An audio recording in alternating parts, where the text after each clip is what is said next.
Ayan po mga kaparm, 14 days area po ng Pidlawan Brothers. Ayan. So ito po ay baluarte ng Kurikong. Ayan. So lagi po sila ditong nasasaktan sa Kurikong mga kaparm. So dahil sabi ko nga, pag solid kaparm natin at hinihingi yung ating gabay, at syempre yung ating secret weapon laban sa Kurikong, eh pinagbibigyan po natin. At marami po kaming patunay ni Kuya na talagang nandito po ang kanilang baluarte. Yan, mamaya makikita nyo po yung mga sinyalis nila. Kuya, lagi kayong tinitira ng Kurikong dito? Oo, malimit. Taon-taon, no? Taon-taon. Taon-taon. So first time yung susubukan yung secret weapon natin, ha? First time. Ayan. So ayan po. Ilang drum ito, Kuya? Lahat? Nabomba nyo? Ilang araw kayong spray dito? 6 bags kasi ito eh. Hindi ko lang matansya ngayon kung ilang drum yung... Pero 6 na sako. Oo, 6 na sa. So minimum ito mga 100 drums mahigit ito. Ayan. Yung iba po kasi bago pa lang lumalabas. Yan po. Ayan. Against the light kasi. Pero marami na po nakalabas. Ayan po. Ayan. Malalaking puno po yung iba. Ayan o. Ayan. Dito po ito sa area po ng Silang Cavite. Mga kaparm. So against the light kasi. Ayan po. Marami po yan o. Ayan. Pakita ko po sa inyo. Against the light kasi kaya hindi makita. Yan.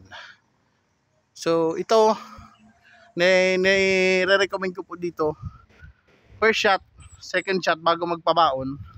Hindi po pwedeng walang pabaon. Ito po ay patunay natin, oh, na nandiyan po ang Kurikong, oh. Yan.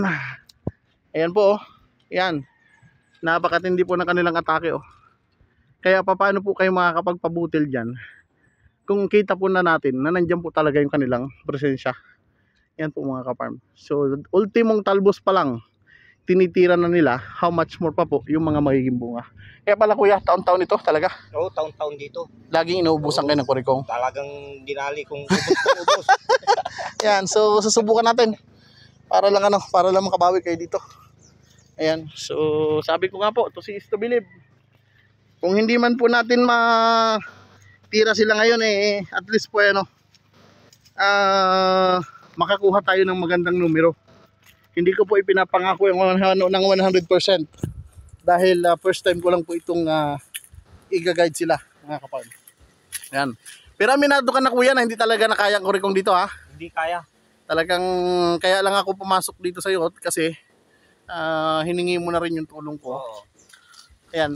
Sayang po kasi mga bulaklak na yan kung hindi po natin mapapangalagaan mga kaparm. Ito po ay dito sa Silang Cavite, baluarte po ito ng Kurikong mga kaparm. Lagi po sila ditong failure.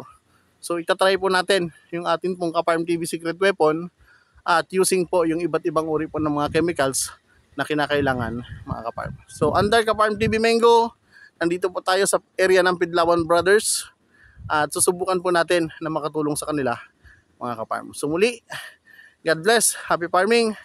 Sama ko po si Kuya. Yan, pangalan? Dante Pidlawan. Yun, solid Kaparm from Pangasinan. Shout out kay Sir Mario Garcia. Shout out kay Sir Mario. Shout out, Boss Mario. Yan. Andito kami ngayon. Boss Mike, shout out. Yan. So andito Madam kami. Joy Lamsen. Yan. So andito po kami sa area nila. Ayun po, maraming pong bulaklak. So sayang po yung mga pinagpaguran ng mga solid Kaparm natin kung pagdating po na nagbubunga ay Kurikong na po yung kanilang kalaban. So hindi totoo na walang Kurikong Kuya, ha?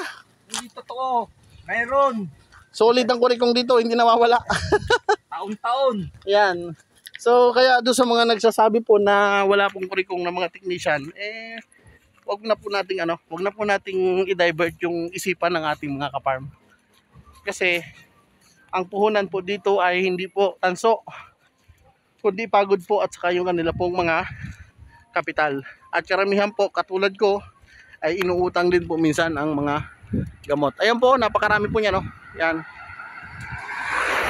Puro bulaklak po yan.